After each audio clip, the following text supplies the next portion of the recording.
মুমিনদেরকে বলা হয়েছে তোমরা কখনো হতাশ হবে না, কারণ তাকদীর লেখা হয়ে গেছে, হতাশার কোনো কারণ নাই। একটা প্রবণতা আমরা সমাজে দেখছি আত্মহত্যার। ইয়াং জেনারেশনকে আমরা নসিহত করব যে ভুলেও নিজের জীবনকে বিসর্জন দিতে যাবেন। আল্লাহ রাব্বুল আলামিন আপনাদেরকে সৃষ্টি করেছেন তার ইবাদত করার জন্য এবং তার জমিনে তার দিনটাকে প্রতিষ্ঠা করার জন্য। খেলায় খেলায় আপনার জীবনটা নষ্ট করবেন না, ঠিক আছে ভাই? আল্লাহ বোঝার তৌফিক দান করেন। তো কলম সৃষ্টি করার পরে কিয়ামত পর্যন্ত সব লেখা হয়ে গেছে। এখন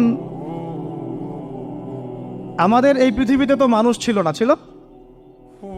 এদিকে মনোযোগ দেন। এই পৃথিবীতে কি আগে মানুষ ছিল? এই পৃথিবীতে আগে কি ছিল তাহলে বলেন? হ্যাঁ, মাশাআল্লাহ। এই পৃথিবীতে আগে কি ছিল? এখন ওরা নাই? সবার সাথেই কিন্তু একটা করে আছে। কমপক্ষে কয়টা করে?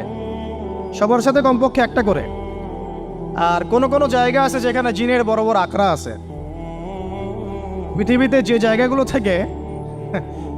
জায়গাগুলো থেকে ইসলাম বিরোধী অপতৎপরতাগুলো চলে, ওখানে জিনের আখড়া বেশি। কথা বুঝতে পারছেন? তো জিন জাতিকে আল্লাহ পাক ধ্বংস করে দিয়েছেন তাদের পাপের কারণ, আল্লাহ দ্রোহিতার কারণে, অবাধ্যতার কারণে। এখন আল্লাহ রাব্বুল আলামিন ইরাদা করলেন পৃথিবীতে আমাদেরকে সৃষ্টি করবেন, মানে মানুষকে সৃষ্টি করবেন। আল্লাহ পাক তার সমস্ত ফেরেশতাদেরকে একত্রিত করলেন। ঘটনাটা কিন্তু খুব ইন্টারেস্টিং।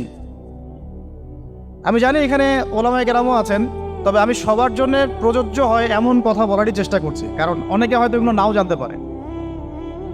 তো আল্লাহ পাকের ভাষায় আমি যদি বলি, আল্লাহ রাব্বুল আলামিন বলছেন, বা'দা আউযু বিল্লাহি মিনাশ শাইতানির রাজীম, ওয়াইয ক্বালা রাব্বুকা লিল মালাইকা ইন্নী জাইলুন ফিল আরদি খলিফা। হে নবী মুহাম্মদ সাল্লাল্লাহু আলাইহি ওয়াসাল্লাম, তুমি স্মরণ করো সেই সময়ের কথা যখন আল্লাহ তোমার রব সমস্ত ফেরেশতাদেরকে ডেকে বলেছিলেন যে ইন্নী জাইলুন ফিল আরদি খলিফা, আমি জমিনে মানে পৃথিবীতে আমার খলিফা পাঠাতে চাই।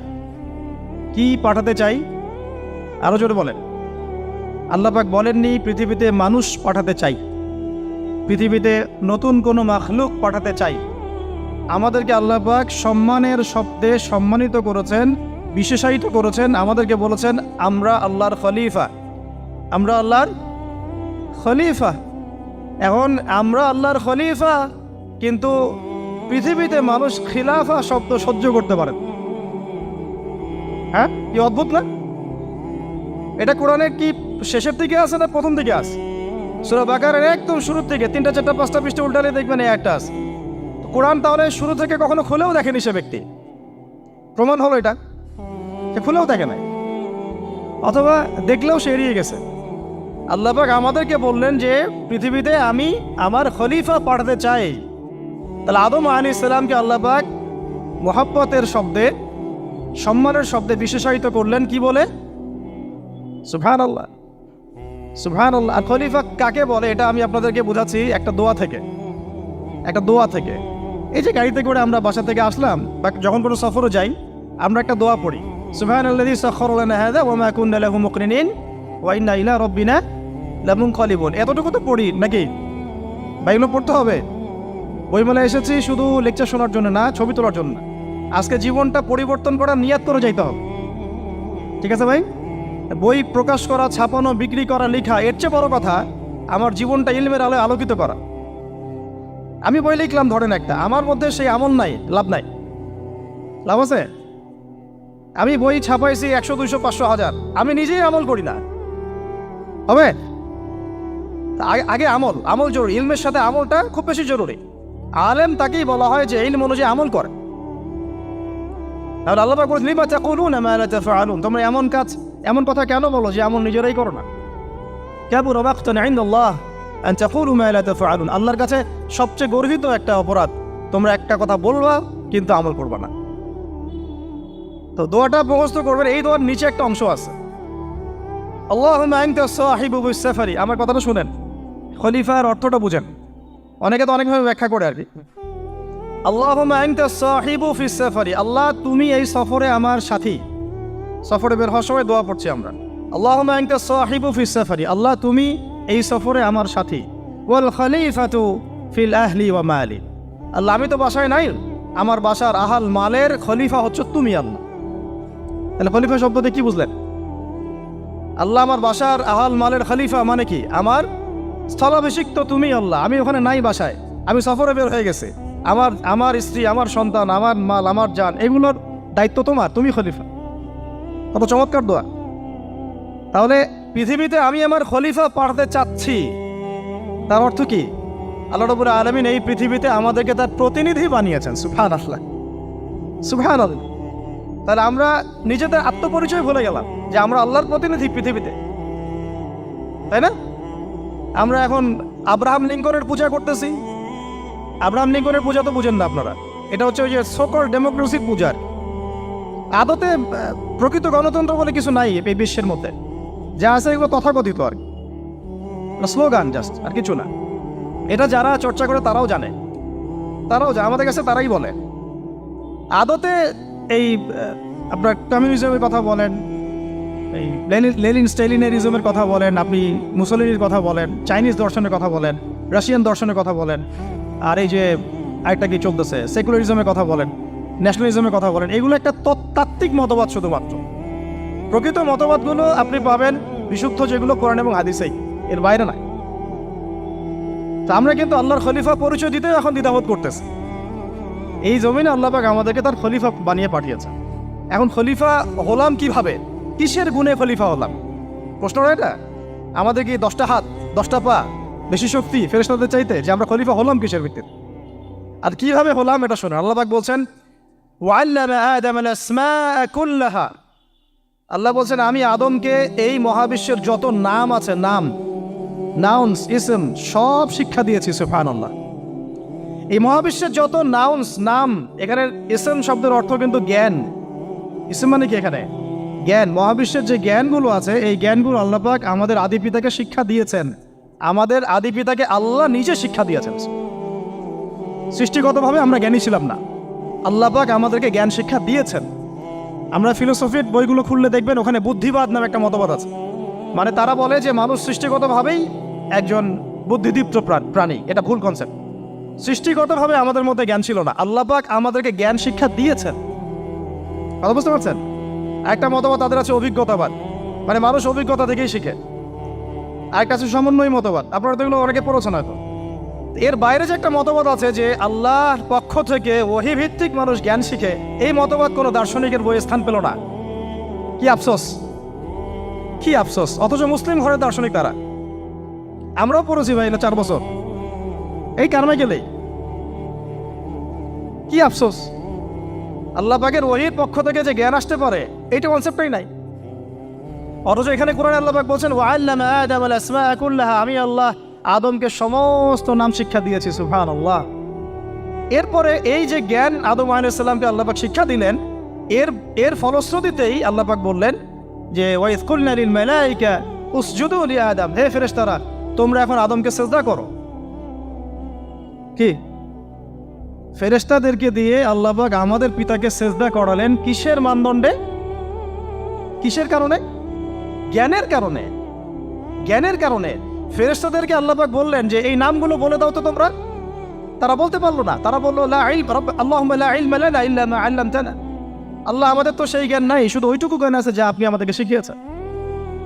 তখন আল্লাহ পাক বলেছিলেন যে আমি যা জানি তোমরা তো জানো না। আমি কি বলি নাই যে আমি আসমান জমিনের গায়েবের সব খবর জানি? তখন আল্লাহ বললেন যে তোমরা সবাই সিজদা করো আদমকে।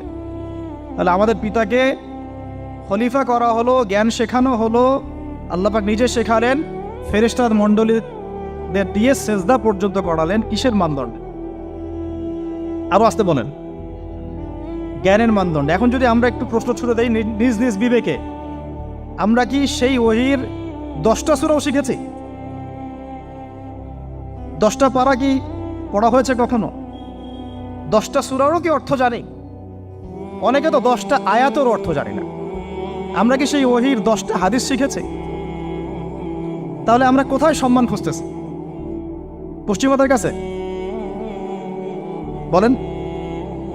সত্যি সবচেয়ে আফসোস লাগে আমার একটা জিনিস, যে মুসলিমরা আমরা এখন আমাদের আত্মপরিচয় ভুলে যাচ্ছি, আর আল্লাহ পাক আমাদেরকে যেখানে সম্মান রেখেছে ওইখানে সম্মান না খুঁজে আমরা অন্যের দাসত্বের সম্মান খুঁজতেছি।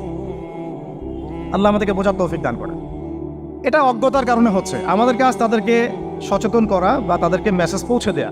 আমরা উগ্র পন্থা অবলম্বন করব, আমরা হিকমার সাথে প্রজ্ঞার সাথে মানুষকে বোঝানোর চেষ্টা করব, এগুলো বোঝানোর অংশ। এখন আচ্ছা, আরেকটা কথা আপনাদেরকে বলি, একটা কথা আমি মাঝখানে মিস হয়ে গেছে। এই যে আল্লাহ পাক আমাদেরকে খলিফা করে পাঠিয়েছেন, খলিফার কাজ কি? প্রশ্ন না? আমাদের কাজ কি তাহলে? এই কাজটা আল্লাহ পাক আবার ব্যাখ্যা করেছেন সূরা সদের মধ্যে। কোন সূরায়? সূরা সদ। সদ নামে একটা সূরা আছে, সূরা ইয়াসিনের আগে পড়ে পাবেন। তো এখানে আল্লাহ পাক আরো একজন নবীকে তার খলিফা বলেছেন। সেই নবীর নাম দাউদ আলাইহিস সালাম। কি নাম? আর দাউদ আলাইহিস সালাম কিন্তু এই জেরুজালেম থেকে, যেখানে এখন ওই জায়নিস্টরা বোম্বিং করে আর কি, নিরীহ মুসলিমদেরকে হত্যা করে বিগত 70 বছর থেকে, ওই জেরুজালেম থেকে কিন্তু দাউদ আলাইহিস সালাম বিশ্ব শাসন করেছিলেন। তার পরবর্তীতে তার সন্তান সুলাইমান আলাইহিস সালামও কিন্তু ওখান থেকে বিশ্ব শাসন করেছিলেন। আর এখনকার বনু ইসরাইল দাবিদার এই জায়নিস্টরা, তারাও কিন্তু ওই ফিকিরই করছে, ওখান থেকে তারা বিশ্ব শাসন করতে চায় এবং তারা মনে করে তাদের একজন মাসিহ আসবে, সেই মাসিহ আসলে তারা বিশ্ব শাসন করবে। আমরা সেই মাসিহের নাম জানি মাসিহুদ দাজ্জাল। কি নাম? এই দাজ্জালকে ওরা ওদের সত্য মাসিহ মনে করে, আমরা জানি হচ্ছে মিথ্যা ভণ্ড প্রতারক মাসিহ, অথচ ওরা মনে করে এটা হচ্ছে সত্য মাসিহ। এই জায়গায় তারা ধোঁকা খাচ্ছে। অথচ সত্য মাসিহ হচ্ছেন ঈসা আলাইহিস সালাম, যিনি আবার শেষ জামানায় আসবেন এবং তার হাতেই এই মাসিহুদ দাজ্জাল মারা যাবে এবং তারপরে পুরো বিশ্বে আবার ওই খিলাফা কায়েম হবে। ওই যে খলিফা, ওটা সারা বিশ্বে কায়েম হবে। এই টাউন হলও বাদ যাবে না ইনশাআল্লাহ। এটা মানুষ মানতে চাচ্ছে না, কিন্তু মানুষ না মানলে কি? আল্লাহ পাকের নকশায় সব আঁকা আছে কখন কি হবে। কে কে কল্পনা করেছিল যে আজকে আপনারা বসে এখানে দিনের আলোচনা করবেন? কল্পনা করা যায় তো? যে শব্দগুলো আপনারা বলছেন এগুলো বললেই তো নাই গায়েব, এখন বলছেন। কেউ কি কল্পনা করেছিল যে হঠাৎ করে এমন একটা সময় চলে আসতে পারে? কেউ কিন্তু কল্পনা করেনি, আল্লাহ পাকের নকশায় ছিল। এখানে আমাদের একটা আফসোসের কথা, এখানে মাস্টার মাইন্ড আল্লাহ রাব্বুল আলামিন। প্রকৃত মাস্টার মাইন্ড কে? আমরা ক্রেডিট নেওয়ার প্রতিযোগিতায় ব্যস্ত হয়ে আছি এখন, কার কত ক্রেডিট নেওয়া যায়। এখানে একক ক্রেডিট পাওয়ার যোগ্য কেউ না, সমস্ত ক্রেডিট কার? আল্লাহ রাব্বুল আলামিন। এটা আল্লাহর সাথে গাদ্দারি করতে যায় না, তাহলে ভুলে যান। কারণ আমি বারবার বলেছি আপনাদেরকে, কোরআন থেকে একটা শিক্ষা আমরা শিখেছি, একটা কম যখন মাজলুম থাকে, দুর্বল মাজলুম জুলুমের শিকার হচ্ছে, আল্লাহ পাক সেই কমটাকে বাঁচান, কোনো না কোনো একজন ত্রাণকর্তাকে পাঠান, কোনো একটা সূরতে আল্লাহ পাক সেই কমকে বাঁচায় দেন। আবার যদি এই নিয়ামতটা পাওয়ার পরে ওই কম আবার এই জুলুম শুরু করে, আবার আল্লাহ দ্রোহিতা শুরু করে, আল্লাহ পাক তার চেয়ে বড় জালেম চাপাই দিন। কথা বুঝতে পারছেন? আল্লাহর সাথে গাদ্দারি করতে চাই না, আল্লাহ পাক আমাদেরকে বোঝার তৌফিক দান করেন। এখন খলিফার কাজটা কোথায় পাবেন? কোন সূরায় ভাই বলেন? সূরা সদে আল্লাহ পাক দাউদ আলাইহিস সালামকে খলিফা সম্বোধন করে বলছেন, ইয়া দাউদ। কি চমৎকার আহ্বান! ইয়া দাউদ, হে দাউদ, ইন্না জাআলনাকা খলিফাতান ফিল আরদ। দেখো, আমি আল্লাহ তোমাকে পৃথিবীতে খলিফা করেছি। কি করেছি? খলিফা করেছে। তোমার কাজ কি শোনো। ফাহকুম বাইনান নাসি বিল হক। বোঝার চেষ্টা করেন একজন খলিফার কাজ কি। খলিফা মানে আল্লাহর প্রতিনিধি, জমিনে যে দায়িত্বশীল, অন্য মানুষের উপরে যে দায়িত্বশীল, তার কাজ ফাহকুম বাইনান নাসি বিল হক, মানুষের মাঝে ন্যায় বিচার প্রতিষ্ঠা করবে, এটা তোমার কাজ। তাহলে এখন যারা আমরা এই জায়গায় আছি বা ভবিষ্যতে আসব, আরও কাল আগাতে থাকবে, সময় আগাতে থাকবে, নতুন নতুন নেতৃত্ব আসবে, সবার ফাংশন একটাই, ফাহকুম বাইনান নাসি বিল হক। আমাদের কাজ হবে মানুষের মাঝখানে কি করা? ন্যায় বিচার, বিচার ফয়সালার ক্ষেত্রে ইনসাফ করা, ন্যায় বিচার করা। তো ন্যায় বিচার তো এখন জাদুঘরে আছে নাকি? হ্যাঁ, কোনো কোনো ক্ষেত্রে আমরা চাই না যে ন্যায় বিচার জাদুঘরে যাক, আমরা চাই আবারও ন্যায় এবং সাম্যের সমাজ প্রতিষ্ঠা। ইনশাআল্লাহ এরপর থেকে আমরা কোনো অন্যায় সহ্য করব না। ইনশাআল্লাহ এরপর থেকে আমরা কোনো জল্লাদতন্ত্র কায়েম করতে দিব না। আমাদের যা আছে তাই নিয়ে প্রতিবাদ হবে ইনশাআল্লাহ। কারণ এখনকার প্রজন্ম প্রতিবাদের ভাষা বুঝে। এখন যদি আপনারা আবার সেই প্রাচীন জুলুমের তন্ত্রে মন্ত্রে ফিরে যান, তাহলে আল্লাহর গজব চলে আসবে, বড় গজব। তো খলিফার কাজ কি ভাই? কি কাজ বললাম বলেন? মানুষের মাঝখানে ন্যায় বিচার প্রতিষ্ঠা করা। আচ্ছা, আরো আছে, আয়াত শেষ হয় নাই। আল্লাহ পাক বলছেন ওয়ালা তাত্তাবিউল হাওয়া। আর ন্যায় বিচার করতে গিয়ে নিজের দাসত্ব মানে প্রবৃত্তির অনুসরণ করো না। ন্যায় বিচার করতে গিয়ে নিজের প্রবৃত্তির অনুসরণ করো না, মন গড়া বিধানের অনুসরণ করো না। আমার মামা, আমার চাচা, আমার খালু পার করে দিও না। প্রবৃত্তির অনুসরণ মানে কি? মন যাচাই তাই করো না।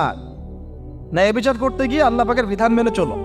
আর সূরা মাইদাতে আল্লাহ পাক বলেছেন আয়াত নাম্বার 44, 45, 47-এ, ওয়ামান লাম ইয়াহকুম বিমা আনজালাল্লাহ ফাউলাইকা হুমুল কাফিরুন। যারা আল্লাহ পাকের হুকুম অনুযায়ী বিচার ফয়সালা করে না তারা কাফির। 45-এ গিয়ে আল্লাহ বলছেন ওয়ামান লাম ইয়াহকুম বিমা আনজালাল্লাহ ফাউলাইকা হুমুল ফাসিকুন। যারা আল্লাহ পাকের বিধান অনুযায়ী বিচার ফয়সালা করে না এরা ফাসিক, পাপাচারী।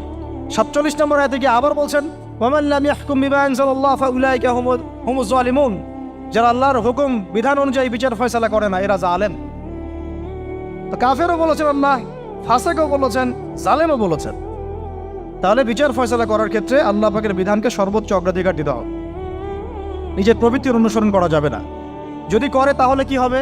ইউদিল্লাকা আন সাবিলিল্লাহ, তাহলে এটা তোমাকে আল্লাহর রাস্তা থেকে সরায় নিয়ে যাবে। এর ফলে কি হবে?